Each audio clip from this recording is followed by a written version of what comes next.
2008, 2007, 2005 va 2006 yillarda tug'ilgan 5 nafar fuqarolar Toshkent shahar Chilonzor tumanida o'zlari yashab kelayotgan xonadonda noodatiy jinsiy hayot kechirib, ijtimoiy tarmoqlar orqali o'zlarini ayol kishi sifatida tanishtirib, turli xil yoshdagi erkaklar bilan tanishib, aldov yo'li bilan uchrashish maqsadida uyga chaqirib, so'ngra ularni urib, tan jarohati yetkazib, majburan behayo foto va videolarni qo'lga kiritib, tovlamachilik yo'li bilan ulardan katta miqdorda pul mablag'larini talab qilib kelayotganliklari aniqlangan.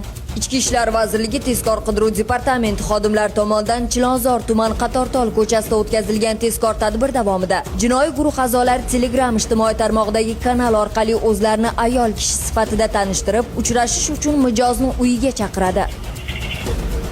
Mijoz xonadonga kirgandan so'ng qo'shtirnoq ostidagi sportchi guruh a'zolari unga 2 nafar voyaga yetmagan bola bilan jinsiy aloqa qilishga kelgansan deb turli so'zlar bilan haqorat qilib, mijozni urib do'pposlab, tahdid qilib, uning behayo holatini video tasvirga olishib, 10 million so'm miqdordagi pullarni talab qilgan. Qo'rqma, men terpil emasman, lekin shunaqa odamlar bor, yarim kechasi birov bo'ldi, boshqa qaytarilmaydi.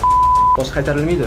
Ushbu pullarni bermagan taqdirda video yozuvlarni internet tarmog'i orqali tarqatib, sharmanda qilish bilan qo'rqitishganligi aniqlanadi. Talab qilingan pullardan 5 million so'mni olgan vaqtda tezkor tadbir ishtirokchilari tomonidan qo'lga olinadi. Surishtiruv ishlari natijasida ushbu jinoiy guruh tashkilotchisi muqaddam O'zbekiston Respublikasi Jinoyat kodeksining 120-moddasi bilan sudlangan bo'lib, u qo'l ostiga sportning turli xil yo'nalishlari bo'yicha shug'ullanib kelgan shaxslarni to'plaganligi aniqlangan. Holat yuzasidan uyushgan guruhga nisbatan O'zbekiston Respublikasi Jinoyat kodeksining 165-moddasi 2-qismi V bandi bilan jinoyat ishi qo'zg'atildi.